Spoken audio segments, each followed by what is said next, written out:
So yeah, I thought we'd just start by talking about where you were before, before you started working with us. I was just reading through your old application that you put in. Oh right, gosh. Yeah, and then talk about your journey working with us, and then where you're at now, and then normally what you'd say to anyone thinking about doing it. So yeah, so let's start with that. Where were you before you found us and started working with us? So it was January time this year, and when that, and I was looking at different ways of how to up my game as a wedding photographer, how to up my game as a commercial photographer. And I was doing quite a lot of research online as to, how to do some of the detail of, if you're a wedding photographer, you need to be putting this on your website. If you're a wedding photographer, you need to be posting this and doing that. So I was, I think for a long time, I thought I knew how to do it all. And I wasn't really spending any time researching anything new. I was just doing things in my way. And through that research, somehow I came across the Photographer's Business Academy. Right. And that's when I just thought, oh, what's that? And my immediate reaction to it was, oh, that's obviously for amateurs. Why would that be for me? Oh, really? Well, because you thought you knew it all already kind of thing, and it was... Well, just thought, you were obviously helping the amateurs out. It's hardly ever, actually. Hardly ever. No, in fact, not really. No, it's normally not a really... well, sometimes you do. Like, it depends how, what they've got going on. But no, mostly it's for people that at least have got going. Yeah, I know. And we do take someone who's just beginning. So yes, but it's just interesting that this says more about me than it says about you, really. Yeah.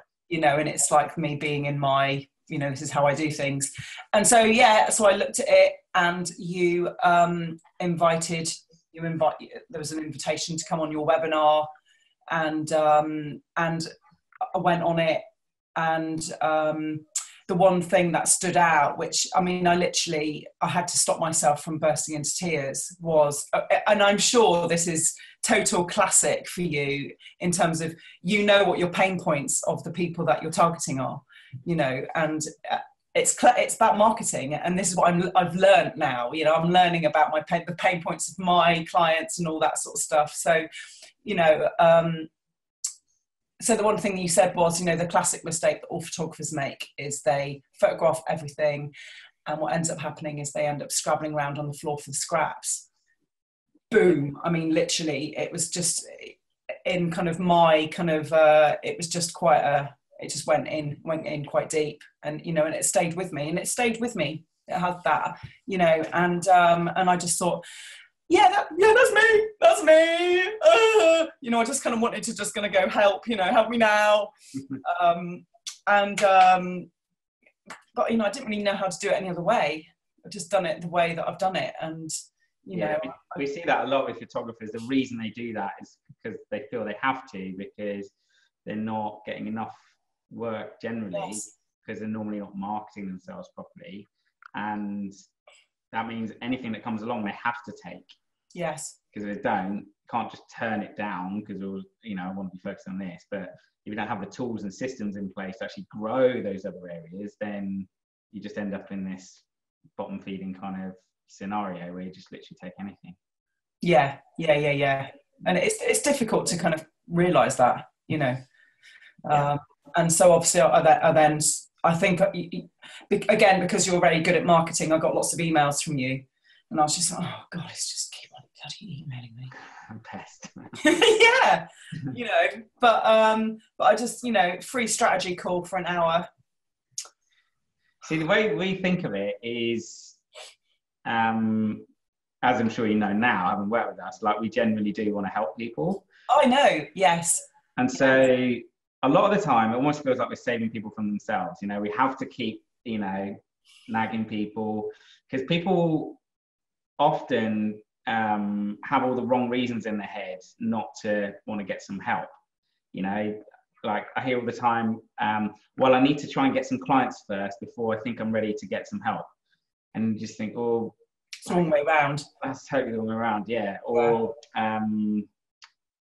you know, they're running low on money and they think, well, I can't, you know, don't invest in myself because I need to keep that. And again, like, it's the wrong way around. So we're always coming from a place of authenticity that we know we can help people. We want to help people desperately. And so we have to kind of get people past that point of like almost self-sabotage, really. So that's kind of our approach with it. Well, it seems counterintuitive, doesn't it? But at the same time, there are people that there's only so far you can go, isn't there? And you know, it's if people have the mindset to want to learn, then they're not your clients. I mean, and that's the tricky thing, isn't it? It's like, no, come on, you know. But it's like, no, you know. But yeah, so I had the strategy call with you, and again, you know. I mean, it's interesting because around the time that I was talking with you at the end of January, I was, you know, the personal branding photography was something that I was realising that I have been doing and have been loving and enjoying, but not from a kind of, oh yeah, that's what I am. That's my title. And then you asked me the question, you know, talk to me about your brand. God. Again, you know, at the time, I didn't particularly emotionally connect with you. I think if it had been Gin on the phone, I'd have been crying. But because I didn't emotionally connect with you, I was just like, keep it together, you know. And I was like, you know, I'm embarrassed. I don't know how to answer that question, you know. Yeah, and that's a really important question, as I'm sure you know now. Yes. To be able to answer as a photographer, because if you can't answer that question effectively, you're really in the bottom end of the market. You know, if you really don't get your own brand and what you're trying to achieve and what you bring to the world and why people would ever want to be a part of that, then, as you know now, like it's a huge, huge loss that you're missing out on. Yeah. So how was your journey through the program and, you know, everything you learned and how things changed for you? Well, so I guess the 4 months was quite intense in the sense that I'd made quite a big, it wasn't necessarily a big decision, but I was quite sure that I didn't want to do the work in the evenings. I wanted to have my evenings as normal. So I basically worked Saturdays and Sundays, you know, and, you know, because of the things that I was learning or the things that it was kind of pricking in me, I would be like 4 o'clock in the morning, like awake, kind of going, oh God, I could do that, you know. And so I'd wake up and I'd be like, I'm just going to get out of bed. I need, you know, my notepad, which is, this is my scruffy notepad. I don't know if you see it, like really scruffy writing because it's done in the middle of the night. It wasn't big enough.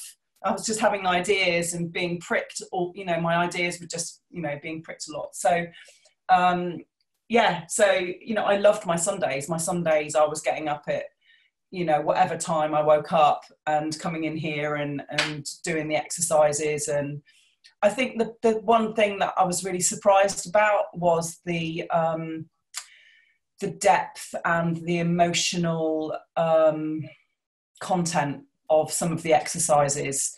You know, one of the first exercises I think I did was, you know, would your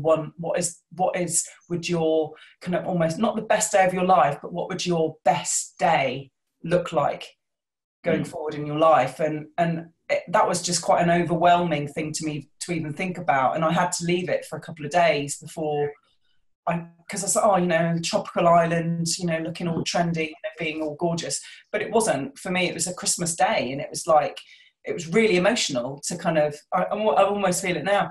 But, you know, it's like, you know, looking forward, say, 10, 15 years in my life, you know, Pete and all his kids, the grandkids, the dogs around, you know, the Christmas tree. It's just really an emotional, you know, I'm a great host and I love having people in my house and love cooking and all that stuff. And it's just such a lovely day. And it's like, God, that wasn't, I came on this course to learn about photography. I totally got that actually this is about, you know, inspiring me to to be going after the goals and the things that I want in my life. So I totally got what it was about, you know. Yeah, we often find like people aren't really clear on why they're even doing it. A lot of photographers are often burnt out, and they're losing the will to live with their photography, or they've fallen into it and they've, it's kind of felt like a good way to go. Yes. And yeah, if you don't really have that really clear picture of why you're really doing it, what difference it's going to make to you and your family and your friends and your lifestyle and everything like that, if you don't really have that pictured, then it can, when the motivation starts to drop and on those down days, those tools really help to keep you pushing forward, because you're looking at it and you think, oh yeah, remember why I'm doing this now, remember why I'm going through this to build this. So yeah, it's good. And so now you've because you got results quite quickly, didn't you, going through the program? You launched into your headshot days and things like that. So how was all that going? How is the business now versus what it was before?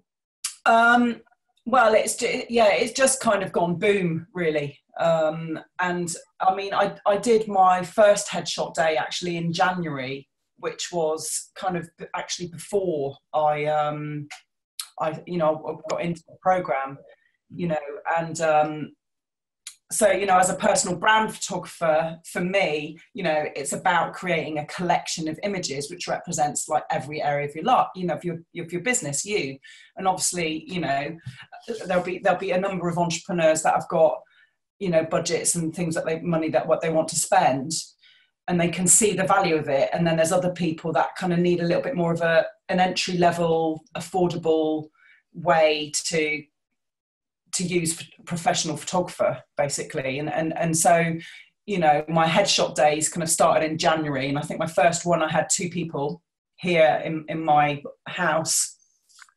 At the beginning of the day before it started, I was thinking, Christ, I've got 2 people, £100 it's not exactly a lot of money. And of course people turn up, have a great time. I have a great time. I'm just in the zone when I've got my camera and people in the studio. I just love it. And, and the deal was £50, 3 digital images, half an hour session. That's the deal. You want extra images, they're £25 each. So of course I came out of that headshot day having brought in £225 because they had such a great time. They bought extras and all that. So I'm like, oh, this is interesting. Mm-hmm. Because, I've not come at things from God, I can make this much money, I could upsell. It's not been something that that's just even part of my language, really. Yeah. So I think the best headshot day I had was in beginning of April. I had 10 people and I brought in over £900 altogether from the people that bought, £50 and then the extras. So I'm like, okay, yeah, this is interesting. So, because you were using Gin's organic activity on Instagram quite heavily, weren't you? You were getting a lot of interest and bookings through that, weren't you? No. I mean, I'm enjoying Instagram, and I think it's difficult to know. I don't think I might have got maybe 1 or 2 people, but Facebook for me, it generally has always been the best platform. But LinkedIn and Facebook have been massive. Oh, and I think I might have mentioned to you about a particular networking group called the Elite Business Academy, which is based in Sheffield. Yeah. There's sort of about 230 physical members that turn up to the events, but there's 4,000 people in that Facebook group. Hello, I'm here. They are my target audience, and they are just like, Dainelyte's brilliant. She's the headshot queen. Everyone's just like, they're posting all the time about their new headshots, and I'm aware of my customer journey. So I've spent time with someone supporting me with what's my customer journey and what are the different touch points. Yeah, I mean, I'm just like kind of smashing it, really. And that's just the headshot thing. But what's really interesting is because I've been posting so much across social media about my headshots, which are obviously a really entry level, there's been people that have been spending like £2,000 with me to photograph like all 200 of their staff. Wow. So, you know, the headshot thing has just kind of gone. It's not just the individual, it's a lot of organisations and small and large companies are being reminded about the importance of headshots, and they're coming to me. So like in October, I'm going down and photographing an agency based on the Thames, you know. It's just like, and all my stuff on LinkedIn, you know. And so financially speaking, from where you were before, I know you were kind of struggling when you first found us, and like, how is that different now? Is it much different? Oh, it's much different. Yeah. So, you know, I've got headshot money coming in because I get people to secure their money ahead for the slot. That's coming like almost every day. I'm getting money in from headshots, which is just like trickling through. But then there's the other bigger jobs that are coming in. So I can't remember what day, whether it was March or June, I brought in like 8 grand, you know, and I've never brought in that amount of money. Wow. Because I know when on your application, I think you're saying you're making, you know, in a good month, like 2 grand, and your goal was to hit 4. So now you're hitting double that, 8 grand a month. Yeah. I mean, I'm not hitting it every month. It's, sure, you know, it's kind of been like that. Yeah. But, starting to build up that residual income now by the same bit. So yeah, just keep pushing on, and I'm sure you'll get to that level. Yeah, but I love going into my QuickBooks account and kind of like creating another invoice. You know, I mean, it's just like money. I know, you know, and I'm filtering money into different accounts for this and that, and which I've always done. But of course, you know, the accounts have to be pulled, you know, money has to be pulled back out, and you know, all of that going on. So yeah. So no, it's exciting. It's really exciting. So what would you say to anyone who's thinking about doing our mentorship program? What have you got to lose, really? You know, if you want to grow your business and you're struggling to know what your next steps are or what you need to do differently, you know that what you're doing is not quite working, but you're not sure why it isn't working, then to invest in the Photographer's Business Academy, it's a no-brainer. You know, at the time that I paid for it, I put it on my credit card, you know, because I didn't really know, you know, and yeah, it's totally worth the investment because it, you know, just doing that one exercise, what is your one thing, you know, it just that one exercise was worth the money that I spent. Great. Because it was just there on black and white. I couldn't ignore the data. I couldn't ignore the facts of what I didn't like about that and what I loved about that. You know, and it was quite shocking as well, because it's like, I have to let go of weddings. I have to let them go because, you know, it's just, you know. Can do it all. No, exactly. That's interesting. So would you recommend this to anyone watching? Yeah, no, I'd highly recommend it to you if you're a photographer, if you're starting out and you're not really quite sure what to do, if you have been going for however many years and you're just not quite there and you don't really quite know, then yeah, give it a go. You know, again, what have you got to lose? And you know, I know that you gave me a money back guarantee, so I was like, well, okay. Yeah. Yeah, we're very serious about that. I always believe if people come to us for a result and don't get that result, then we've got no right to keep the money, so we don't. But, you know, I've only ever had to do that once, and I was gutted at the time. And, you know, it's one of those things, can't help everyone, I guess. But we're genuine about it. Like, you know, I kind of... you know, I thought it was good that people knew that if, you know, if push really did come to shove, we would give you money back. You know, we don't mess around with that. You know, you've got to get what you came here for. Yes. That's important to me, you know? Yes.